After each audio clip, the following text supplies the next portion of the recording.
With the regular season winding down, I am joined by the head coach of MSOE women's basketball, Hannah Trees. Coach, let's rewind. Let's go all the way back to the very beginning of the season.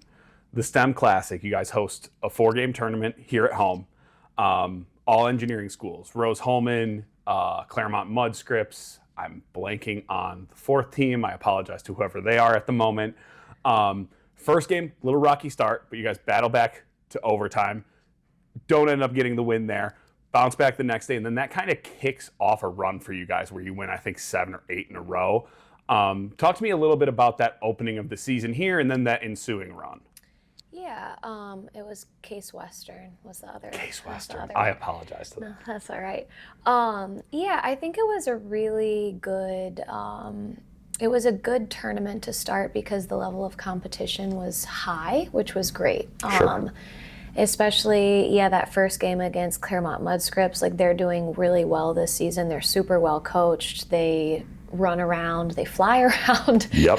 I think it was good for us to maybe just get a taste of different styles of play. Sure. Right? Like I think that's one of the things in that non-conference schedule that we try to make sure that we're putting ourselves in a position that as we go through conference season, have we seen all styles of play and do we know how to approach those games? So I think it was a really good start. And then it was fun. we went on a run. But I do think that tournament kind of kicked things off for us because we had 2 really tough games and sort of set the tone for, I think just mentally how you want to approach every game, which can be kind of a hard thing to get into people's brains at the start of season. So that tournament did wonders for us because I think it started us off in a way to say you have to approach every game and play a full 40 minutes in this way or else you aren't going to get the outcome that you want. For sure, and I think it's good when you have, kind of like a trial by fire, like that first and second half were, because that kind of gets the really high anxiety, really high pressure moments out of the way, as opposed to like if you play a few cupcakes and maybe it's week 3 of the regular season and you haven't really been tested, it feels that much more amplified.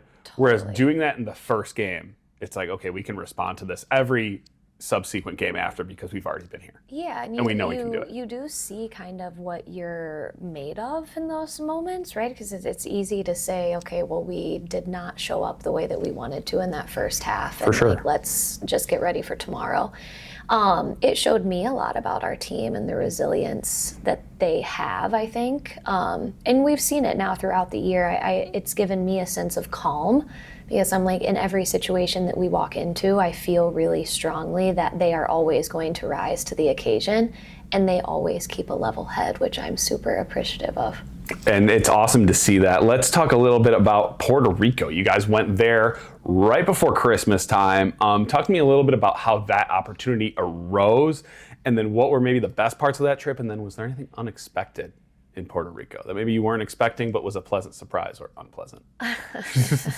Puerto Rico was super fun. So I think my overarching theme there is that if we had the opportunity to do that pretty consistently, I think we would all take it. Sure. It was a really well-run tournament. The people that run the whole setup were very organized. They got us from point A to point B, so we didn't have to worry about transportation at all.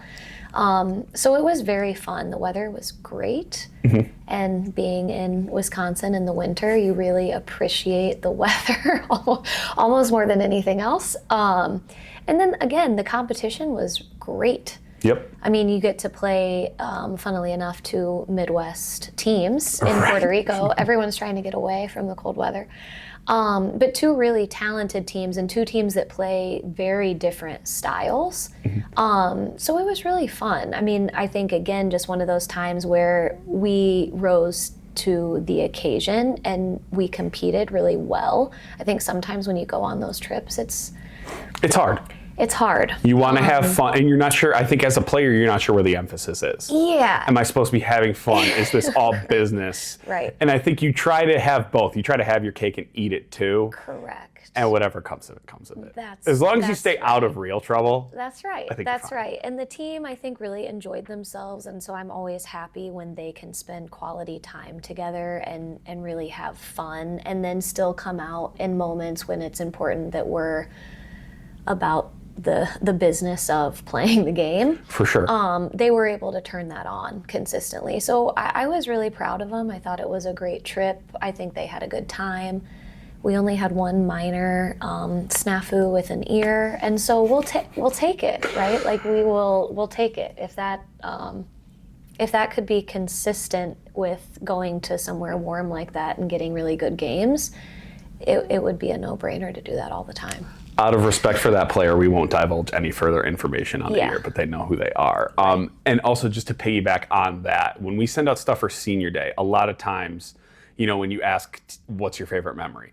A lot of players will just say, oh, when they went the furthest. Oh, we made the NAC tournament. Oh, we won this NAC tournament game. We made the NCAA tournament. And a lot of times it's like, you see seniors putting this, and it's like, that happened their freshman year. And you're like, not that that's a bad thing. Like, that's obviously a huge thing, but it's like 3.5 years, and like, there wasn't anything that came close, but like, break the fourth wall. Callie said her favorite moment of her career was going to Puerto Rico and all the stuff you guys did as a team. That's great. So like, it's awesome to see that pay off, Yeah. Immediately, basically. And that's really what it's all about. It's like so much effort and energy and time is put into your sport as an athlete, and especially here, I think, with the academic rigor that you add on top of it.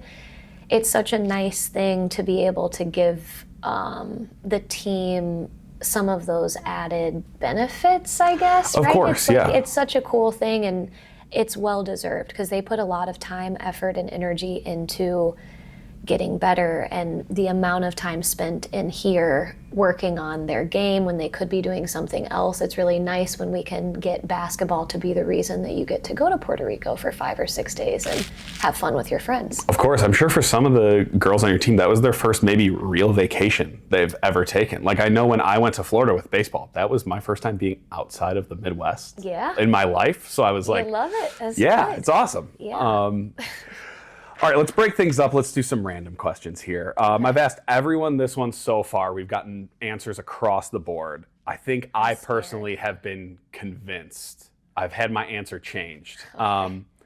If you were going to be paid for one of these 3 options for the rest of your life, what would you pick? You would get $100 for every sit-up you did, $250 for every push-up, or $500 for every burpee. What would you pick? We've heard everyone has taken everything. I would take the $500 for every burpee. Okay, that's what Sierra flipped me. I was a sit-up guy, and I think I got flipped into doing burpees. Explain your rationale. I'm thinking like bang for your buck there. Like you're already doing something, so you might as well try to get $500 for doing something instead of having to do multiple things multiple times to get to the $500. I'd rather just like knock it all out in one thing. Okay, so if you were paid $500 for every burpee you did, how many do you think you would do a day? What do you think you would average? Okay, so math is not my strong suit, but what I would tell you is I would probably try to do 5. Doesn't that feel super reasonable? Yeah, like I was going to start at 3, like so a good lump sum of money. Yeah, $2,500 a day. I would take it. Yeah. And yeah, 5 feels reasonable, and then you start to build up your endurance, and so now things are at play where like you could really get going there. Exactly. I think Sierra made the point of like they don't have to be good burpees. Like I could really like this burpee could take me 90 seconds to do. Like I could be really bad about it. I think that's an important distinction to make, is that I'm not saying good burpees. But I am saying I will at least complete the You'll do what you need to get the money. That's right. Right. Yeah. That's fair. Okay. That's a great question. I was originally sit-ups. I think I was like, I would, regardless, if I was getting one of these 3 options, I would quit my job. And I would train my body, would become my profession. I'd be insufferable. I would still want to coach, but like this would be a good kind of side thing that I could do Right. like after practice, for instance. I could just knock out a couple burpees. None of the coaches have said they would quit their jobs. All the coaches would still be coaching. They just, I don't think, would care what they got paid Yeah, no, that seems at the fair. end of the day. That seems fair. Another random one for you. I feel like this might have come up on a previous podcast. On court, completing the whole uniform, what cut of socks? What are you partial to? What do you think looks? Yeah. What do you think looks best? Oh golly. Okay, so when I played, that was in a time of like there was some baggy stuff going on. Oh, okay. You know what So I we were mean? still. So I was like, the shorts were a little longer. I mean, Okay. especially like if my team saw some of our uniforms, I think they would just. Wait, did I say shorts? No, I'm just giving. Oh, you're the just whole giving the picture. whole picture. Okay. So at that point, it was like everybody was wearing the ones that like went up. What are the like they go to about The mid-calf, yeah, like, okay. Right. So I think at that time that's what I probably would have had on. So like that much leg is being exposed between sock and short. Exactly. That's the look. Exactly. Okay. It's a very Yep. specific look. Today, I would say not so much that. Yeah. And I now like these little socks, and Classic. especially with basketball shoes because now they're all really the low. Yep. Right. Like you don't see a lot of people wearing the higher ankle. So I think these would be my choice. Okay. Back in the day, were you a high ankle shoe player? I was not. You were not? I was not. I liked Kobe's. Okay. And so I Those are always comfortable. like being able to move around. Like, Fair. I did not ever like when my ankles felt like they were constricted. I felt like I was slow. Or Funny how that works. Yeah. Yeah. So I liked the very low ankle support. Alrighty, and then last random question here. Shooting sleeve or no shooting sleeve? If you're choosing a shooting sleeve, what color? No shooting sleeve. No shooting sleeve. Okay. I'm not a shooting sleeve kind Not of an person. accessories. Yeah, I don't love all the accessories, I have Okay. to say. I Okay. just like, I would rather just like, if you need it to play at your best, then so Sure. be it. But for my own personal thing, it's like that just feels like a lot of effort, and I'd rather just like wear what I have. And Fair. Yeah. I get that. I get that. it's gonna surprise you that I don't want to put a lot of extra effort into like I things on. It's just it doesn't make a lot of sense to me. I remember being really proud. I had found, so this is like 2013, 2014 at the time. I found they were Nike half sleeves. They were forearm sleeves. They were like Amazing. high vis yellow with Sure. like some crazy cool Nike pattern on it. And like for an offensive lineman to wear forearm neon sleeves, like it was a choice. Yeah. And I had It's I bold. have no fear when it comes to that kind of stuff. I I will like it. rock whatever I think looks cool. I like it. And I remember my coach being like, they're going to be able to see if you hold very easily. And I remember in my brain just being like, I got to play better and like lock in. Yeah.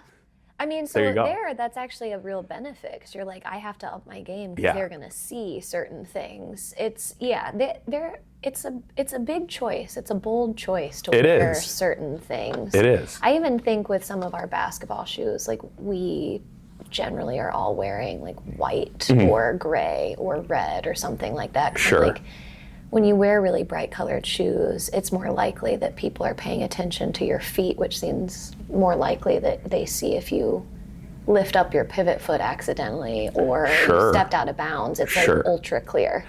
Do you think that also has the inverse effect where people underestimate you if you don't have all the gear and if you are a little generic? Do you think maybe that plays the opposite way? I think there's something about that. Yeah. It's just like we all look the same. Yeah. And it's sort of, well, that is, I think there's something to be said about that, Greg. For sure. A big moment in the season so far was Mahima scoring her 1,000th career point, became just the 11th player in program history to do so.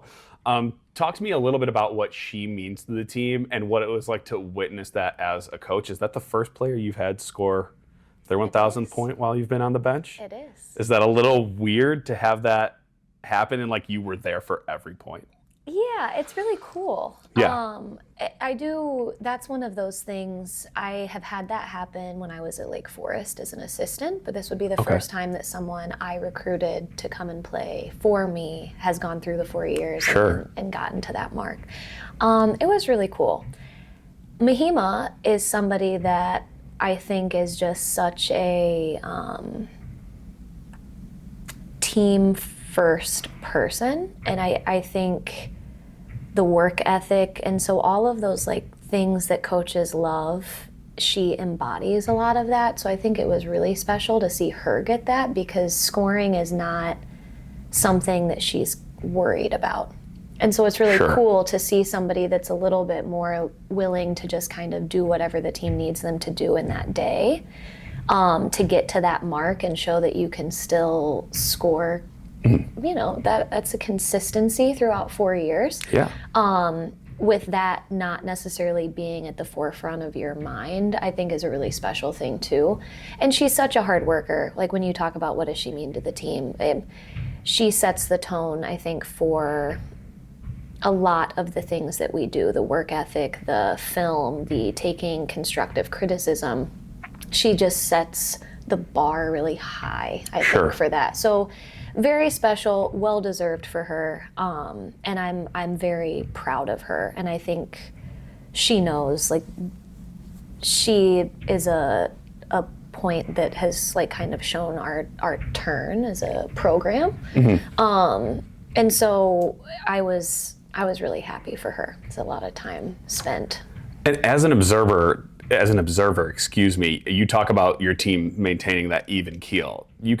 She's probably like the force behind that, because unless someone puts the game on ice, or you guys are like up 30 and someone scores like their first career points or something like that, stone. Just always a cool cucumber. And I don't want to say that like it's a bad thing. No? It's like cool as a cucumber, cool customer, just like unwavered, unfazed, just like, okay, whatever. On to the next play, like I'm good. That's who she is. Yes, that's who she is to a T. And yeah, you should be really, really happy if you get a big reaction. For sure. That really, it makes you excited when you see that you got her kind of riled up a little bit. Sure. That's a big deal. Let's talk about the other end of that spectrum. Let's talk about this freshman class. You returned almost everyone who played last season. I think probably Ella Menson was the most minutes you lost from last year. And we've already seen quite a few of these youngins like carve out a spot for themselves in the rotation when the situation might call for it. But some of them are, more consistent contributors. Talk to me about this class as a whole and what they've brought to this team. Because I think you have seven. Yeah, they've brought a lot. So in terms of just the entire group, I think they bring a really good energy. That's one of the things that I love about them. I think they bring some fun and some levity to the group.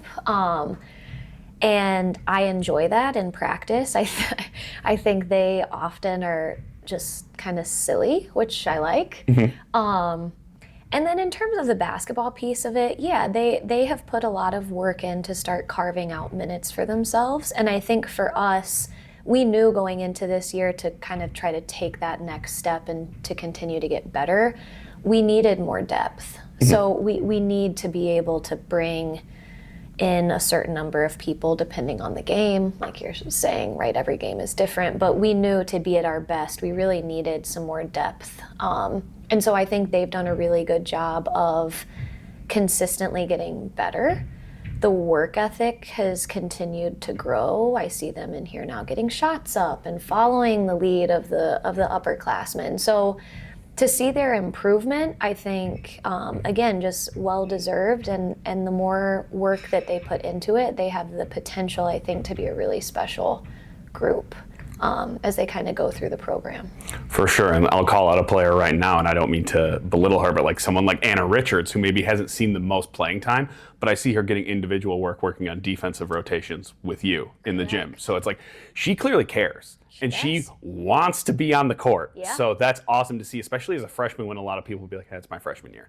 I know I'm not going to play. it's no big deal. Yeah, it's good, right? Like that competitive spirit and wanting to be great, Yeah. I think is a great quality to have. For sure. And a lot of them have that. I think they are willing to put in the work, and they know that there are things that like we have to get better at X, Y, and Z, and we run a lot of different defensive concepts, I think. And so coming in from high school to freshman year here, that's the biggest Of course. gap, right? Is just trying to figure out, okay, defensively, what are we asking you to do that you really didn't have to do in high school? And they've done a great job of rising to that occasion and asking for help when they need it. And so they're going to be a really talented group. Yeah, I mean, their 4 years. Talk about that information overload. I remember coming from high school football where our play calls were one word, one number, Yep. to having the formation, the personnel, the play, an audible thrown on there. So like for your team, okay, now we have this many defensive sets. These are my different responsibilities for these defensive sets if they come out in this and all that goes along with it. So like it's a laundry list from Jump Street to get into. And I do think that's one of the things that's generally like the biggest shock to the system a little bit is that, yeah, we have a good number of offensive sets that we run, so it's hard enough to remember that. But now I'm asking you to do a lot on the defensive side too. So I know it can definitely be information overload, but they've done a good job of just kind of taking it day by day and trying to get a little bit better each day. And so I think, they've put themselves in a really good position as we're kind of going into the tail end of season here. For sure. We'll break things up with a little bit more nonsense. Who's the funniest player on the team? Funniest? They all are pretty, I will say they all are pretty funny. I find them to be very funny. They have just different senses of humor, so that's a really hard question. Fair. It's like different crowds at a comedy show or something. Yeah, it's different. Yeah, exactly. They all have very different senses of humor. So probably a little more dry with Mahima and Callie, your seniors. Yes. You got to pick your spots a little more selectively. Yeah, exactly. With the freshmen, you could probably be more goofy. That's just right. Get a laugh with That's basically right. everything. That's right. I do think my brain goes automatically to Rachel. Not even, she is funny, but because her laugh is fantastic. So ooh, contagious. It's like that's where my brain goes. But they're all, I really do think they all have great personalities, which makes my life a lot easier. For sure. But if you can really get Rachel to start kind of cackling, you've done a slippery slope from there. It's a good vibe. Love to hear that. We're going to do a little bit of an SID airing of grievances here because pregame playlists are a little bit of a touchy topic with some teams. And last year, you guys, the pregame playlist was 90 minutes, which you guys are basically in the court, in the gym for 90 minutes. So like, got very repetitive very quickly. This year, the playlist is like 5.5 hours. So I appreciate Mahima getting the message. However, I think it was too broad of a brush. Because you guys are also very picky about the vibe in the arena, and you're the only team I think that actively skips songs. Can you give me any information on like, is it like just a day by day? Are there specific songs where it's like, I don't know how this ended up on there? Yeah, like, I think it's a mix of those couple of things. I think some people's warm up is more chill, and so maybe they put that on there. Okay. For me, I know I actively walk over to you and I'm like, I'm just going to skip this. Yeah, like, need some energy. I can't do it. And for me, it's more of like a day by day thing. But I think there needs to be a little bit of pace to something. Of course. Of course. If you need to listen to slow stuff in your own headphones before you get out here, you have at it. But when we're out there, it feels like we do better when there's a little bit of speed to something. So I think it's a mix of both. I'm not sure how some of them snuck on. I'm going to have a PSA because your team specifically, there was one song that I'm going to say like pregame playlist. I am not like, I'm a boomer basically when it comes to music. Like I am not one to say don't put anything on the playlist. However, like we have to have a little bit of tact as a player. Do you want your parents in the gym when Anaconda by Nicki Minaj is playing. I think one of your players came up, ran up, and skipped that one very quick. And I'm like, how did that shouldn't have been on there in the first place. And your team's not the only one that's guilty, but like we have to think of like the whole environment sometimes when we're crafting a pregame playlist. And that's hard to do. It is. When you're in it, you're just thinking like, okay, what's going to get us? Right. It's SID brain. That's our frame of thinking. That's right. Which it can be difficult. But yeah, I can't answer it, Greg. It's all right. I put you on the spot with that one. Last random one. Everyone's answered this one as well. If you were going to be reincarnated, but you got to pick what animal you came back as, what would you pick?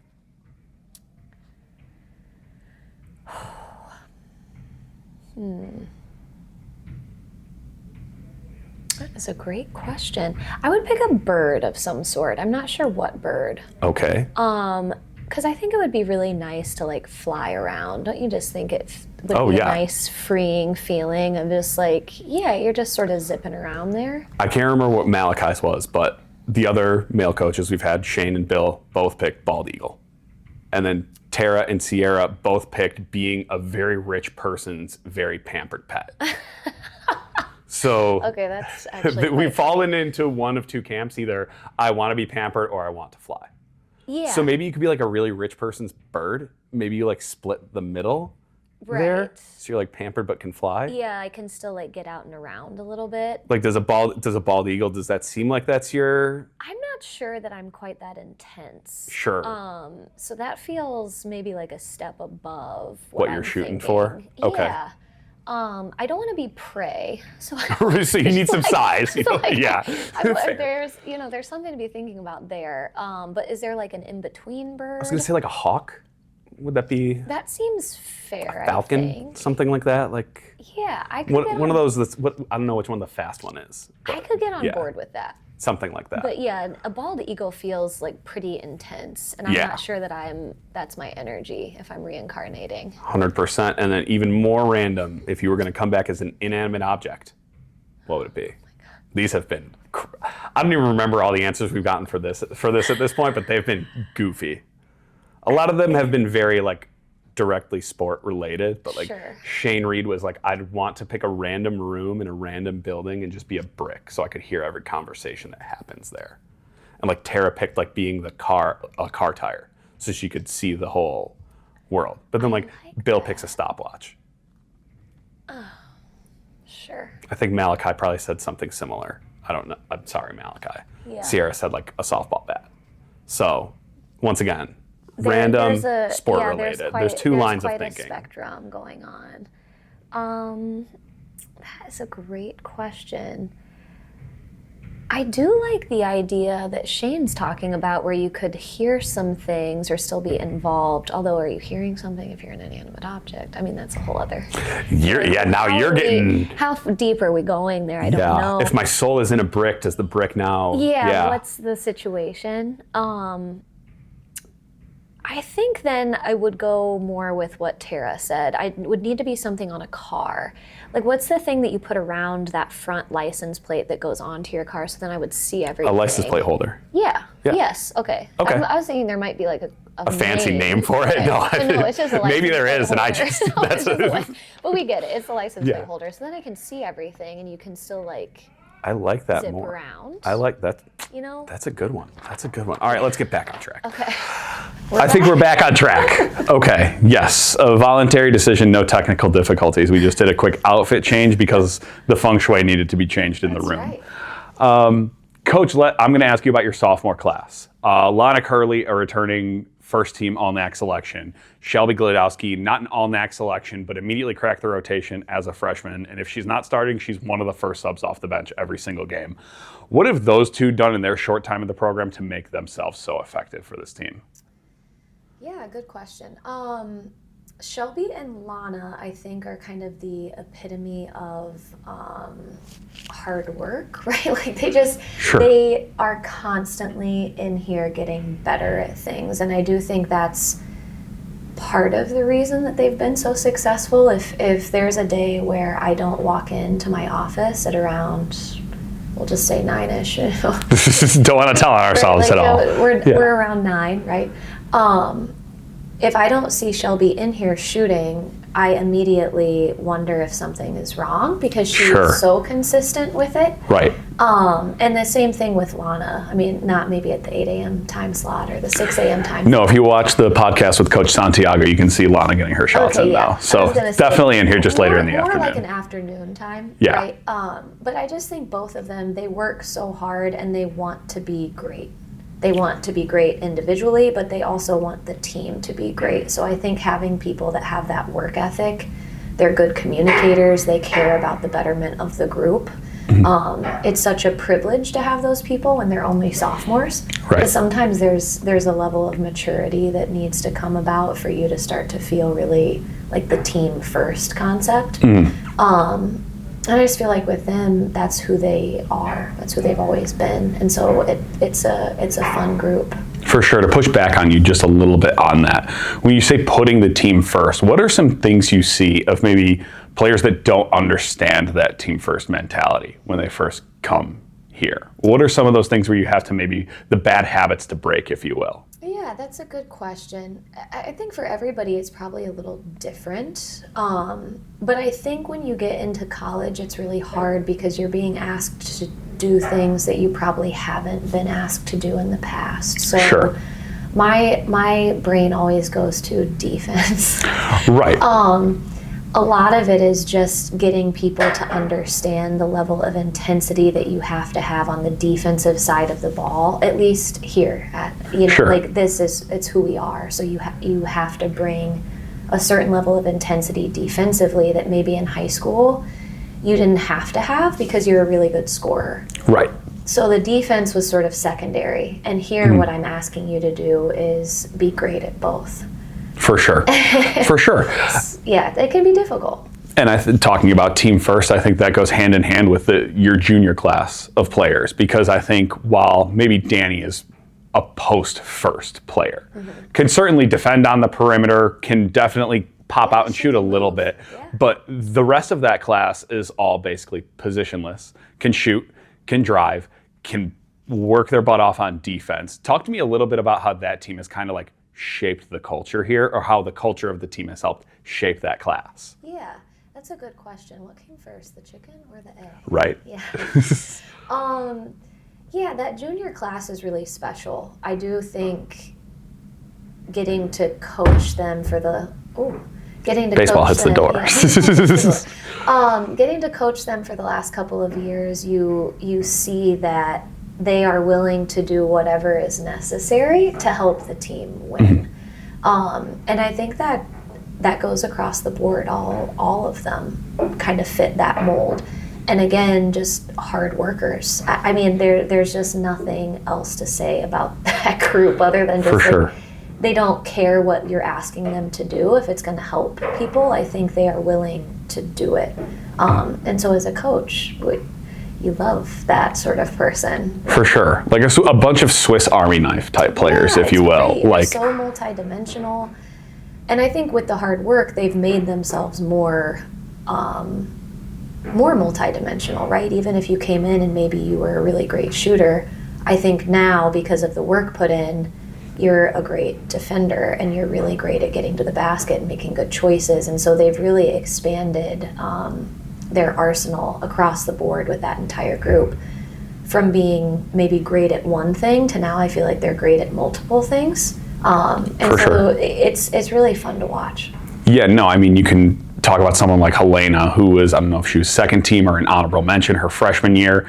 Then last year maybe didn't get those accolades, but then this year is, I think, one of the most well-rounded players on the team now. Really has taken her defense to another level. And can also, I think the past 5 games has been one of, if not the top scorer for this team. I know Aaliyah has had her standard come in, lead the team in scoring out of nowhere. And then even someone like Aubrey, who I think the first game of second semester here comes in and goes on a 9-point run by herself in the second quarter and is just a game changer. So it's got to be awesome to you feeling like you have an Uno hand with 4 wild cards in it, where it's just okay, back to back, deal with it. It's so great too, because I think the way that the team is built, it's such a it's such a benefit. It's such a what an advantage, I guess, to come into every game. And I'm really not sure who's going to lead us in scoring, in a good way. Yeah. Right? Like, it's like anybody can step up on any given day if we're deciding to be aggressive or if we're getting a good matchup or whatever the situation is. I just feel like now every single one of them has the capability, has the opportunity, has the skill set to lead us in multiple categories. So it's really cool, actually, to come in and see that hard work paying off on the floor is great to see, and I'm very proud of them. For sure, love hearing that. And then, Coach, before I get you out of here, I know we've been basically podcasting for 2 days straight at this rate. I've got to ask, we talked a little bit off air. Rockford, not at the top of the standings this season, but you've said it's a difficult place to go in and play. Explain to the fans and maybe those who don't understand, why is it a difficult spot to go and play? Yeah, I think they do a really good job of getting a good crowd. They always have a good crowd there. And I just think the way the gym is set up, it feels like you're on the floor and then everyone is like on top of you. Yeah, sort of, right? That feeling. And then behind the bench, they have bleachers up above, so there actually are people. But in reality, I just think every conference opponent at their own home floor is just a really tough situation to walk into because they're going to give it 100% effort in front of their home fans. And Rockford always does a really good job of having a good energy in the building. And so if you're not ready to go, any conference game on the road especially, I feel like it doesn't matter where you go. People have done such a good job now of making a home court advantage really mean a lot in this conference, I think. Sure. Yeah, and especially when it's a team that isn't looking at the playoffs and is looking at, there's only 3 games left in our season. I'm sure you said, I think they're doing some sort of promotion. I don't know if it's senior night or something, but it's like, that might be their last home game. That might be their last chance to play in front of the home fans. So you can't treat it like a trap game. You got to go out there and just put your best foot forward, 100%. Yeah, absolutely. And I do think one of the things that we try to really stress with our group is that every single conference game it holds the same weight, right? Yes. Because everyone is a good college basketball player, right? Like, you have to be ready to go. There is no such thing as a game where you just get to walk in and show up. That does not exist. For sure. So yeah, everyone is a tough challenge, and so every game you're going in and trying to make sure that you're getting better at the things that you need to in order to win games. So yeah, that's hopefully we come in ready to go.